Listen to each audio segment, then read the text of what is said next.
Una nuova risonanza magnetica, 1,5 Tesla, 2.100.000 circa l'investimento, ultima tecnologia, quindi innovazione tecnologica, applicazione dell'intelligenza artificiale per facilitare i percorsi, ma è nel solco insomma quello che è l'investimento in tecnologie di ultima generazione. Ricordiamo che il Veneto ogni anno finanzia 70 milioni in nuove tecnologie, in attrezzature, in rinnovo e parco macchine, e alcune di queste parche macchine siamo riusciti a rinnovarle anche con una parte dei contributi del PNRR e una parte di risorse regionali, proprio perché le tecnologie di ultima generazione permettono diagnosi più veloci, più puntuali, sono meno invasive e quindi anche una qualità di vita migliore per il paziente.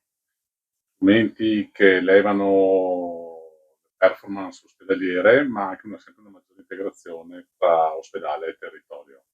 Sì, sicuramente sono apparecchiature che elevano le performance, che mettono anche in evidenza un aumento della richiesta, quindi una domanda crescente. Abbiamo una domanda crescente in USL 1 Dolomiti, abbiamo vista di circa il 16%, a livello regionale del 25%, ma alcuni dati nazionali parlano anche del 50% in aumento per quanto riguarda la diagnostica per immagini. Questo sicuramente è dovuto anche alle attrezzature di ultima generazione sempre più performanti.